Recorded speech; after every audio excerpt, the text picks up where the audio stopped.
Welcome to Cycling Fashion Week, the only global podcast that looks at cycling purely from the entirely superficial lens of fashion, looks, style, and aesthetics. I'm your host, Alex. I am joined by my co hosts, Tony and Warren. This is episode number 2. It's in fact the third episode because we have a prologue episode. So, welcome to the program. Guys, how are we doing this week? We're doing pretty well. How about you? I'm good. Unfortunately, not a lot of riding in the last week. I had some issues. I split my life between the city and the country. Unfortunately, I'm in the city right now. All my bikes are in the country, so not much riding, which is bad. However, one interesting thing happening on my end, which we'll be talking on the program in the future, is that I have been in the process of building out a bike from a relatively old frame that I was given by a family member, and I'm building it out with modern components, which we'll definitely post it on our Instagram account at Cycling Fashion Week when it's done, so listeners can go and roast me if they think it's awful, or give me compliments if they think it's good. But we'll definitely be talking about that process in the next couple of episodes there. You're being a little cryptic, Alex, about the bike. Is there a reason for that? I wanna build some hype on the podcast. I don't wanna give out all the information right away. Kind of give people a reason to tune in the Hmm. future. But it's no, it's definitely an interesting process, and I would say very difficult to be building out a bicycle in the current market environment right now, where parts are in shortage. Very difficult to get basic things like a cassette or a chain, given all the supply chain issues that we have in the market at the moment. So that's been challenging, but I think it's gonna move ahead, and I think it'll look nice. See, that's a huge difficulty in the when you're just building a bike purely for the aesthetics of it, for how it looks, is being limited to available product because we all have custom bikes and we know that when you're building a bike, you really want a range of options to be able to look through and say, okay, these ball cages are perfect. I need them to look this way, this wheel set, this bar tape and everything. And so with this current market, I think it's unfortunately becoming really difficult because sometimes you're looking for something, something as key as like the bar tape that you need to replace, which is a really seems simple, very important to the aesthetic of your bike, making sure you have the correct type of bar tape to go with the overall look of your bike. And sometimes you're just buying the what's there. And it's really a negative for people like us who only care about how their bike looks because we still want to ride. We still love riding. We're not, they're not just display pieces. But when you have to choose based on availability and not what actually looks the best, it's a shot to the heart. Yes, that's a very important point. I want to remind our listeners that I am building out this bike purely for looks, not for function. Now, obviously, I want to be able to ride on it, but my primary concern there was looks. And I had to get a little creative given the lack of new products available in the market right now. I had to go to the secondhand market. Facebook Marketplace was my friend there. There's been some very helpful people, and it was actually nice to see a bit of solidarity from the community out there, with people saying, "Hey, I wasn't actually going to sell this, but since you're asking, it's kind of sitting in my garage, so maybe I'll sell this part to you to kind of help you out in your build project right now." So that was pretty cool. But yeah, we'll be talking about it on future episodes, and it'll definitely end up on our Instagram account at Cycling Fashion Week when it's ready to be shown to our listeners. Okay, so moving on to our first segment of this week's program, which is where we review new products and new items that just came out on the market. Warren, you have something that you want to talk about. I do. So our listeners might be aware that, I mean, I assume anyone listening to this is probably a cyclist, because if they're not, I'm not sure why they're listening, except maybe they're into fashion. Who knows? Anyway, Cross is coming. I'm sure you are aware of that. And because of that, Rafa has released a new Cross collection of kit. Two, actually. One is in partnership with the Canadian cyclocross racer Magali Rochette. I've probably butchered that name, Alex. I apologize. But we're going to focus a little more on just the cross collection itself, which is this sort of dark and gritty. I don't even know how to describe it. It's kind of like a splatter design style with like black and like a dark beige gray kind of thing going on. And um, for me, like as you guys know, our listeners won't know, is like I'm a big cyclocross guy. I race it. I watch many of the races, even the ones where Wout and and Vanderpool don't race. And yeah, so I'm a big cyclocross guy. And this kid is just, it kind of feels like it's early 2000s, like Avril Lavigne punk rock to me. It's like trying to be gritty for some reason, which is one thing I don't like about cyclocross is this like when it comes to like design and that kind of thing a lot of the time is I feel like there's this like attempt to make it gritty somehow. And I guess that's because of all the dirt and mud involved in the races. Not really sure, but I obviously still wear extremely expensive kit when I race cyclocross because if it gets dirty, I can buy new kit, which is always good. See, I disagree with you, Warren. I love this. I mean, I think part of it is specific to that it's a cyclocross collection. I get your take on the Avril Lavigne thing, but there's something about, I ride a bit of cross too. I'm not as quite as committed as Warren, but I do think that cyclocross, for some reason, given the kind of culture of it and the nature of how you ride, it gives you the opportunity to wear kit that I don't think would work well on the road. And so I'm always my tolerance is a little bit sort of higher for trying new and interesting things when it comes to something I think I'm going to probably wear while riding cross or sort of trails or any sort of non road related stuff.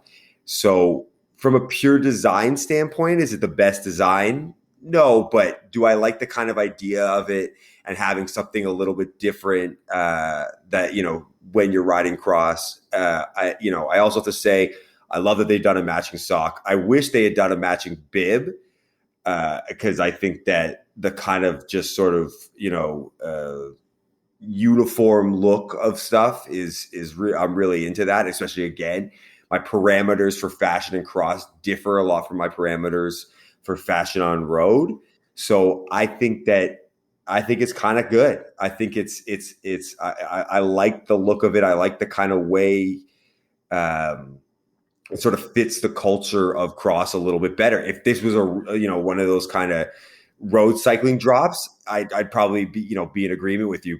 But here, as far as cross goes, I'm into it. So I hear you that you're a little more open to trying different things with cyclocross, but for me, like training, sure, I'm a little more open minded to what I might wear while training for cyclocross. But if I'm racing, and I've got these local photographers who are going to take a photo of me, put a huge watermark over it, and then try to sell me a digital copy for $10. Like I want to look amazing. I'm not paying that $10 to remove the watermark, but I want to look good under the watermark for my race photos. See, I'm going to stay out of this debate altogether. I'm not a cross guy. The cross culture of drinking IPAs and cold brew is not really my thing. I'm more of an espresso and red wine kind of guy. I prefer the doping culture of road cycling to the very casual culture of cyclocross. So when Rafa drops a cross kit that involves white bibs, I'll be interested. But until then, I'm just going to stay out of this. That's fair. I should say that the Magali Rochette kit drop I actually like because it's colorful. I think big Magali fan as a racer and just in terms of her Instagram content's pretty good. She's got a cute dog. I'm almost a little torn, but yeah, it's going to be a no for me on the Rafa cross kit. Though I agree with Tony, missed opportunity to not have a matching bib. Though they do have a toque with a pom pom on, which I'm pro pom pom. So maybe I'm changing my mind. I do want to say though, I did like the Magali Rochette kit. Uh, the colorfulness of the jersey is pretty cool, I find, and The jersey actually reminds me. There's a German brand a few years ago. They're called Beeler. That's the German brand. They had a jersey. I think it was called the Galaxy jersey or something like that, and it was looking sort of like a constellation of stars and planets with some crazy colors on the jersey. And I do find that they did a good job on the Magali jersey of looking a little bit like that. I mean, it could almost be a road kit at this point. So I did enjoy that. One last thing before we move on is I did just check the price of that pom pom hat. It's $75. So that's a no for me. That makes it more interesting to me. Wasting money. That's pro. Okay, Tony, there's another release you wanted to talk about. Yeah, so London-based kit maker Romance has recently dropped a collaboration with Dutch artist Para. I believe it's Pieter Para. I'm not, my Dutch is weak. And I guess sort of on the same vein as, me saying that the cross kit is something different. This is something different. I've been following Para for a long time. Actually, he was an artist who has done his own fashion, as well as lots of collaborations with different brands. So it's kind of exciting to see him sort of get together with Romance, who I've also been following for a long time, has done some nice stuff. So they have released a sort of a kind of mini collection with jerseys, bibs, cap, and a gilet. The design is sort of wild. Between most of the jersey has a real kind of funky design. It's kind of hard to explain. It's like a hand sort of pushing up on a bird or something. I think typically I like a sort of a simpler kit. But I think that when sort of interesting things, interesting collaborations drop, if you've built out a really good wardrobe so far in your cycling kit with some of the basics, some of the sort of simple stuff, it's really important to incorporate these sort of designs and styles, as well as the sort of elitism of it all, because this will probably be a very limited release. It's very expensive. So, if you're to get this, you're sort of saying I'm better than you. Like, this is a wild sort of funky kit that most of you can't pull off because you don't have the cycling panache that I have. And then also, I've just spent a whole bunch of money on something that, just because it's a special drop, has cost, twice as much as it would if there was just a regular drop. This is not for the faint of heart. A kit like this. This isn't your marigold yellow, jersey with a pair of navy bibs. This has got some spice. Yeah, I think this is really well done. And for our listeners as well, we'll post the kit on our Instagram so you can see what we're talking about at Cycling Fashion Week again. But what I think was really well done with this kit is the lettering. The different typefaces and fonts that were used there, I think personally is really interesting. The way they've written Para, there's, it goes from the baseball, shirt type of lettering with the underlining, to almost an Italian 1950s. If some of you have ever been to Italy, the tobacco shops in Italy, or the convenience stores, the tabacchi, the kind of lettering that you found in Rome or Milan there in the 1970s or 1960s and 50s, they have that on the kit there, which I think is actually really beautiful. Agree that this is not probably the first kit that you buy. You need some basics in your collection before you can go wear something that's bold like that. But personally, I think it's really well done. Extremely good kit from my perspective. Okay, so moving on to our next segment, which is called the Panache Police, where we discuss different things that we see. So it's basically rants, opinions on trends that we see happening in the world of cycling, or also news that might be coming from the pro cycling world. And actually, I will kick off this segment. You'll recall, our listeners will recall, that last episode I threw the Vuelta a España into the canal. I think that of the three Grand Tours, it's the absolute worst Grand Tour from a style, fashion, and aesthetics point of view. Won't go into the reason. Go back into the episode on Apple Podcasts or Spotify if you want to hear my take. But this week, on the Panache Police, what I'll do is I'll give a very high panache rating to the Tour of Britain, which is currently ongoing. Just watched the stage this morning, and in contrast to the Vuelta, I think the Tour of Britain is very, very good from a style and fashion perspective. Couple of things here that I think are really cool in the Tour of Britain. Obviously, in tours, what they do is they invite small teams from the country in which the tour is happening. And in this case, they've invited a couple of small British teams that I personally had never heard of, but that have insanely good kits. I will mention two of those teams that I saw. One of them, and I'll probably butcher the pronunciation here, but it's called Ribble Weldtight, which don't ask me what that company is, but they have a really cool kit. Again, a sort of splatter model jersey. I would almost call it like an actualized or a modern Mapei kit, if you will. It's black. It's got a bunch of fluorescent colors on. And what I thought was amazing in that team is that the riders were wearing white shoes with light purple or lavender socks, which I think was an insanely good combo. So 10 out of 10 to Ribble Weld Tight. That cycling team, I think their kit was great. The other one is called Trinity Cycling, which I looked into it. Apparently, it's run by Ian Stannard, who was the former Team Sky rider, but they also have a really nice kit.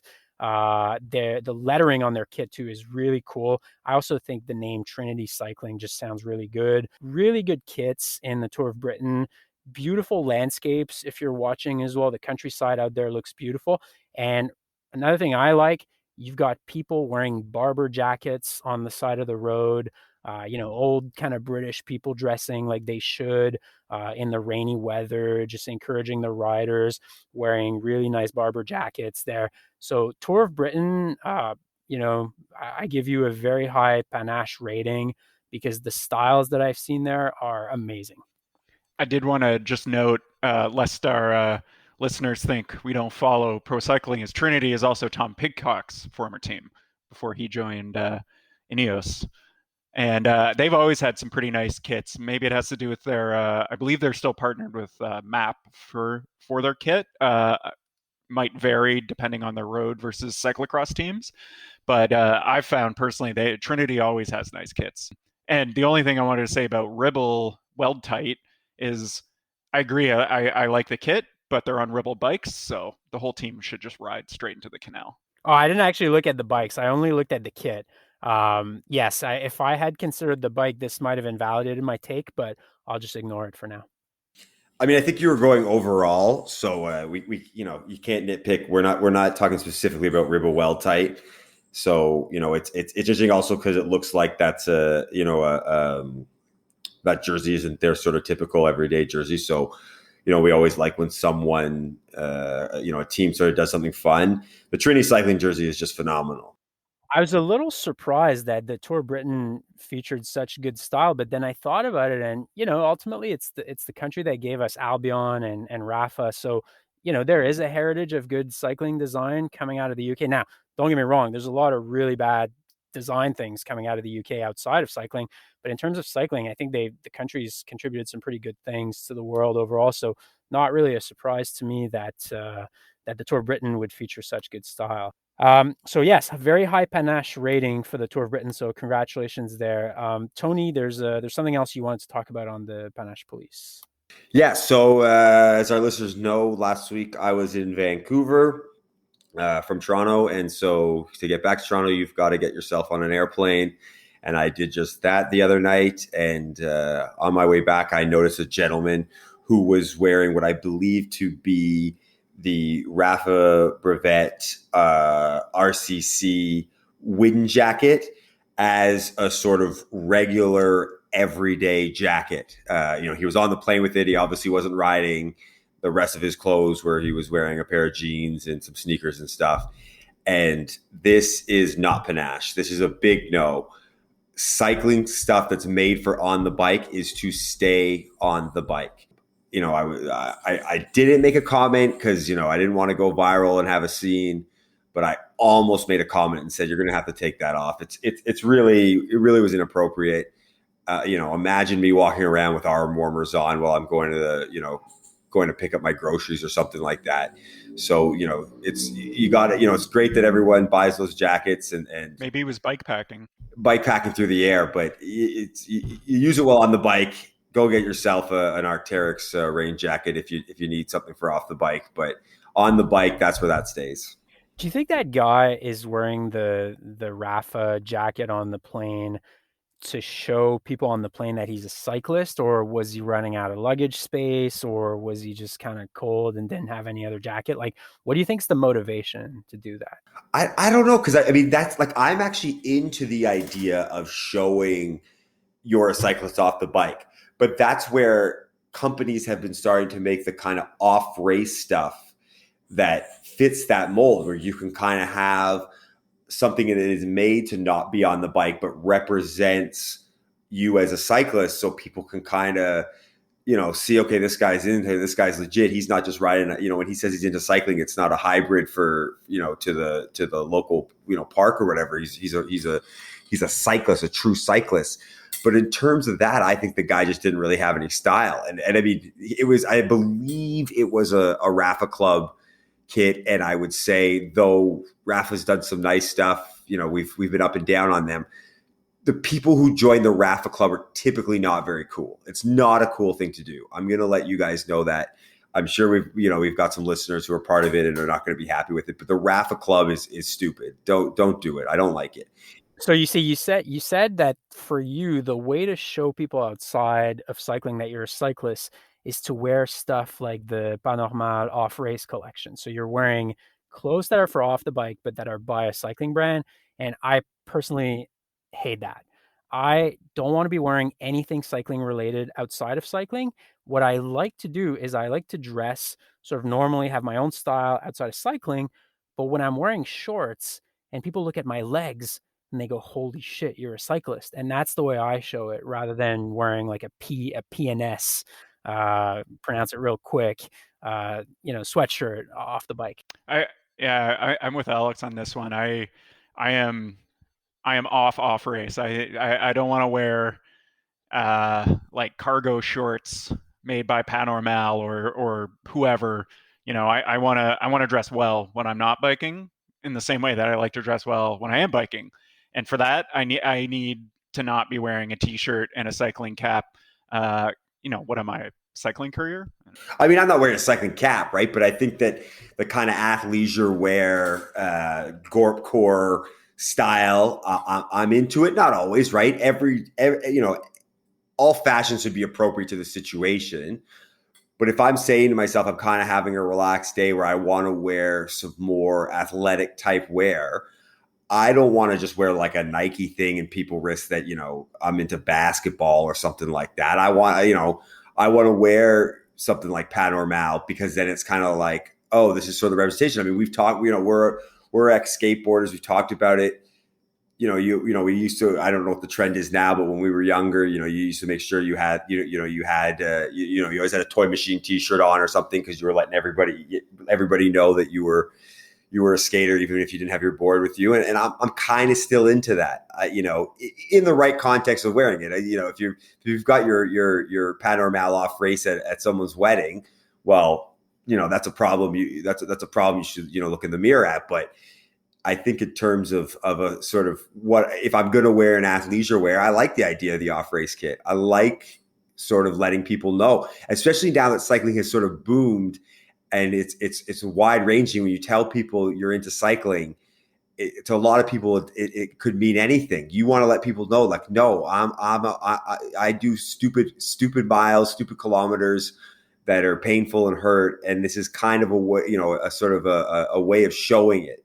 Disagree. Let the big veins on your legs speak. Do you think, just as an aside, do you guys think cycling influencers, especially those sponsored by like Panormal, would they have to wear off race at their wedding? Yes, at funerals too. Okay, moving on to what is perhaps our most famous segment on this show called Into the Canal, where we basically take a really bad cycling product or trend or anything that comes from the world of cycling that we absolutely hate, and we toss it in Montreal's beautiful yet very polluted Lachine Canal. Warren, you start this week. Yes. So I have something. It's not so much a product that I would like to throw into the canal, and that would be GCN, the Global Cycling Network. Now, I do want to clarify. I do not wish to throw GCN Plus into the canal, which is the GCN Plus like race pass has been great as a paid cycling viewing service, especially as a Canadian. We don't get a lot of like broadcasts and that kind of thing, so that's been great. But GCN itself, Global Cycling Network, 100% the all of the presenters, they're terrible, ugly GCN kits. They need to be thrown into the canal, and the reason for that is, as I said, their kits are ugly, the ones they sell to people, and I feel like it's maybe more of a thing in like Europe where they're to wear them, because I think I've only seen a GCN kit in the wild twice in Canada, but the GCN kits are always ugly, no matter who they partner with to make it. Um, they encourage bad style on the bike just by the way they dress and just their bad jokes. There's no joking in cycling. I think we've covered that, and they don't have any takes, And as we talk about a lot on this podcast, we are all about hot takes and hot takes only. GCN never has an opinion. They're always like, it'll be like 105 Durace, which is better? And then the video is always like, well, 105 is still pretty good, but if you can afford it, you should get Durace. And it's just like, I know they don't want to offend their sponsors. And I do want to clarify, if someone were to sponsor Cycling Fashion Week, we would not offend you. Would absolutely pump up your products. We are completely for sale. Anyway, I do just think that they should go in the canal because they have no takes, bad style. Matt Stevens is gone, and Tom Last is like been kidnapped or something, and I don't know. Yeah, I mean, Tom Last and Matt Stevens were some of the best. So when it was sort of tolerable to watch, but I definitely, the style thing's bad. I also hate how they're sort of so helpful with their videos. Like, I want a real cyclist should be flipping through Sheldon Brown's website, reading a 4,000 word essay on how to oil your chain. Like, I don't think that it's right that these new cyclists are getting these videos, how to index your gears, and they're, a few minutes long, and they're kind of easy to follow. Like, I want people kind of go back to fucking up their bikes by just trying stuff because they thought maybe it looks like it should work. Or yeah, the holy Bible of cycling when I started was sheldonbrown.com. It's basically a GeoCities website with the worst navigation and so much information on anything you want that by the time you're done reading it, you actually don't remember what you were searching for. So I think that GCN is into the canal because I think that it's unpro to have useful advice. I want people to go back to trial and error and messing up their bike, which inevitably will bring them to a shot for the fix. I can't disagree with any of this. I think GCN is pretty awful, and I think, Warren, you said it. I mean, the lukewarm takes are very, very boring. And also, the GCN show used to be like interesting to watch, but now I haven't watched in years now, and I think it's just 30 minutes of like advertising. And I do want to say we are absolutely for sale as a podcast. That being said, I think we would only choose to partner with brands that we think are actually cool, and we would absolutely hype their products, but in a way that our takes would remain flaming hot, and we would absolutely trash the competitors of the brands that would sponsor us. That is the nature of the hot takes that we bring to the table on this podcast. It would not be lukewarm and boring like GCN. Oh, yeah. Good brands only, like Whoop, don't contact us. Yeah, especially with that Ted King app where he says he wants to perform highly as both a gravel cyclist and a dad, which I definitely can relate to this, but I don't need an app to tell me that I'm sleep deprived and extremely tired. Okay, so I'm going to throw something into the canal as well. So World Championships are coming soon. So both Cross and World Championships are coming. I think it's in a couple of weeks. We're recording this on in mid-September. So we'll do in the next couple of episodes, we'll do a pretty thorough analysis of national team kits. We'll do a power ranking of countries in terms of how they look with respect to their kits. But there is one country that I do need to talk about on the podcast, and I'm going to throw the entire country into the canal just for how bad their kits are. The reason why I can talk about it now is because I'm pretty confident that that country will not achieve anything at the World Championships in terms of either results or style. And that country, my friends, is Canada. Canada has pretty notoriously some of the worst kits out there in terms of national team kits. I don't know if some of you, some of our listeners watch the Olympics. Michael Woods was making a little run at some point for the race. He didn't make it in the end, but he did a little attack, so he was on the camera. And these kits that Team Canada has been wearing for years, this black, white, red with the awful powder blue color that is made by Canadian brand. Actually, it kind of hurts me to say this because it's a Quebec brand as well. Louis Garneau, great entrepreneur, great story behind the company, but my God, the kits are awful. Team Canada could very easily get a local designer to redesign the kits, come up with maybe more kind of neutral colors, like maybe black and red, which, kind of modeled after the Team Canada hockey sweaters as well. I don't know, even get Rafa to do it, get any brand to do it. But this awful powder blue that Cycling Canada has been pushing on us for years is just terrible. And I guess like Cycling Canada too, from a style perspective, if you follow their Instagram account, they're obviously in this for performance and not for style, which is very contrary to our belief system on this podcast here. So unfortunately, as a Canadian, it's unfortunate that I have to do this, but it also shows we're a very unbiased podcast here. So credit to us for being unbiased, but we have to throw our home country into the canal. Maybe if you change the kits at some point, Cycling Canada will pull you out of the canal. But for now, you are absolutely going into the canal.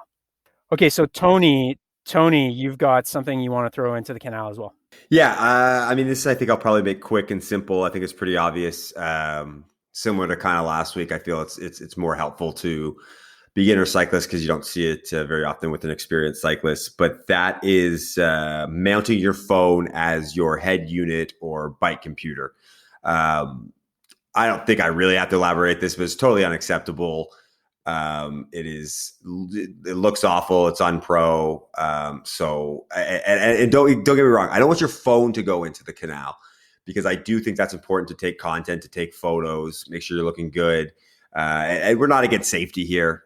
So, make sure you've got your phone available to call for help, but the actual mount, even if it's a quad lock that are supposed to be great and, lock you in there or whatever, take that mount and throw it in the canal. It's done. And then go out and buy yourself a Wahoo or a Garmin and get yourself a proper out front stem mount. And I don't have to elaborate. Just throw anything that puts your bike on your handlebar, your phone on your handlebars into the canal. It's garbage. Yeah, and I think we've talked about influencers a lot today.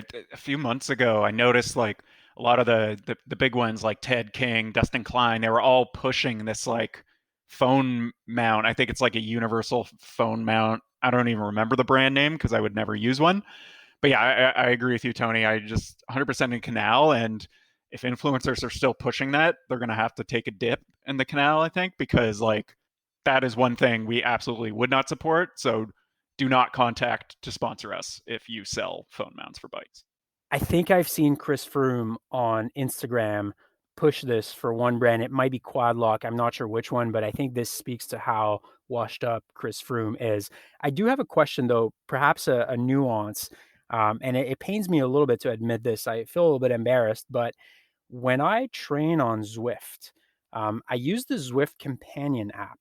And I have to admit that I have bought a phone mount so that I can essentially have my phone in front of me when I'm using the Zwift Companion app and I'm looking at my screen to look at my watts or when I'm training.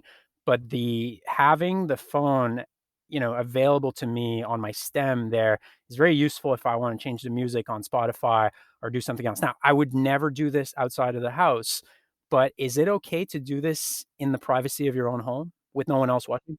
100%. There's training offers a whole sort of different set of rules. I actually also have that. It's functional because the Zwift Companion app is highly needed to control, control the app through your computer or your TV. And so I'm completely giving a pass to anybody who's using it for that. Thank you. But See, I'm going to have to disagree here. Unfortunately, Alex, I think you are going to have to throw yourself into the canal because for me, a quad lock, a phone mount, even when you're training inside, is a no. I know no one's around, no one can see you, but it doesn't matter. It's a state of mind. And for me, when I'm riding the trainer, I got a little stool next to me. I can put my phone there, and I can kind of sit up and take it and do it that way. Like, yeah, I'm sorry, Alex. Like, when we record our next episode, if your voice doesn't sound like you're underwater talking from canal, I'm going to be really disappointed. So that's actually a really interesting topic, which I think we won't address that topic right now. I think it's an entirely different topic for another episode. But what are you wearing when you're training on Zwift at home? Does it matter? And how do you want to look when you do this, even if no one else is watching? Maybe that's a topic we need to tackle in future episodes there. We can do a whole episode dedicated to trainer style and why Alex is in the canal. Okay, so moving on to our last segment of the show, where it's called We Rate Your Bike for Free. It's the segment where listeners send us photos of their bicycle at our email address, cyclingfashionweek@gmail.com, and ask us to rate their bikes and to give some hot takes on how their bike looks. And we very much appreciate that listeners already have sent us a bunch of emails with their bicycles for us to review, to rate for free on the show. We are for sale, but this segment is for free. So this week, we received a very interesting submission from a young lad called Harry from London, England. So Harry, great name for a young bloke from the United Kingdom. And he sent us his gravel bike. And what I'll do is I'll read the email just for context, describing his bike a little bit. And we will also post the pictures to our Instagram account at Cycling Fashion Week so that listeners can go in and look at the photos as we rate it on the program. I have to say, very good photos from Harry. The quality of the pics is incredible. And let me read his email first. So he says, I've attached some pictures of my bike for you guys to rate. To raise some talking points, I decided to send my gravel bike over my other bikes. So pretty controversial choice there by Harry. I've included studio shots. I used to work at a big online cycling retailer who took the shots for me, as well as some in-use shots. The shots without bags are from a Welsh gravel enduro race I recently did called Gritfest. Finished sixth in my category, not to brag. And the photo of it covered in mud and bags is after an epic 250-kilometer off-road challenge, not to brag, where I got the second fastest time, not to brag, of the day called the SSX Mystery Tour. Please don't roast me for wearing basically the same kit for both races. It was my favorite kit this summer and good in hot weather. So Harry lives in London, United Kingdom. His girlfriend is from Spain, not to brag. And he is very much into cycling, and he sent us excellent pictures of his bike that we will post on Instagram. Guys, what did you think of Harry's bike? First of all, he's doing a lot of bragging for somebody saying not to brag, but which I love, by the way. Bragging is great. The not to brag, that this was me adding this to the email. He okay. didn't say not to brag, so he was just outright bragging, which is cool. We like bragging, but it was just me adding some commentary there. Yeah, I'm giving this. I mean, I want to give it a 10. And I know 250K, you need some extra supplies, so I want to maybe knock them off a 0.5 just for the frame bag and the bar bag and the extra water bottle cages on the fork. But overall, so I'm going to say a 9.5 out of 10. I'm going to actually rate this because I think last week we didn't give it an actual number. Because again, we're not against gravel, but we want to make sure you're bringing Rose style to gravel. So it's got a 2x because 1x is gone. I don't like 1x. We're not doing that, right? He's got the tan walls. He's got beautiful zip wheels. He's got a great saddle. He's got a great drop from saddle to handlebars, which is really important because you often see far too much sort of relaxed people relaxing on their sort of stem and their geometry because they're riding far on gravel and stuff. Obviously, the photos we send are professional, so I don't even know if we got to talk about that. Custom paint. Oh yeah, we love a custom paint. You know, if you're gonna buy, if you can't do a custom bike like we all have, at least take your big brand and give yourself a custom paint job so you're standing out in the crowd. But yeah, 9.5 out of 10. There's a lot of things that hit correct here. I just don't like that he's got the kind of gravel look with the frame and the bar bag. Yeah, I mean, I would agree with that. I can't really say too much more than what Tony said. Like the amount of exposed seat post is great. Zip wheels obviously great. Be better with some slicks on because knobby gravel tires aren't cool. And I also wanted to add the fact that he finished sixth, so outside the top five, that rates it even higher. Because if you finish on the podium, then you're clearly like focusing on performance over style. When, as we've established quite well, I think that style should be the priority. So the fact that he didn't crack top five, for me, makes this bike 10 out of 10. So I actually think he is focused on performance. He wrote a longer email where he talked about his kind of philosophy as a cyclist, and he does seem quite performance focused. So, the fact that he was into, he would have liked to be on the podium, but he finished sixth. I don't know if this is really good. I think this is a greater debate we'll have to have later about although style is number one, how important is it to be fast? Because fast is still pro. So if you're stylish and fast, are you better than we know that being stylish is better than being fast if you're not stylish. But if you're stylish and fast, are you just on kind of a next level above everybody else? I don't want to get into it now, but I think it's a debate for another time. I mean, I think it's an amazing bike that we got there from Harry. It's great to see that our listeners are, this stylish. That I loved seeing the tan sidewall personally. If it didn't have tan sidewall tires, it would be canal for me. So the fact that our listeners kind of view tan sidewall as a basic condition of owning a bike, to me, it tells me we have the right listeners on this program. So congratulations to Harry for this. Love the paint job. I don't love that it's a specialized. I have to say, I find the brand a little bit basic overall. But look, I do acknowledge that they make some nice products, and this certainly is it.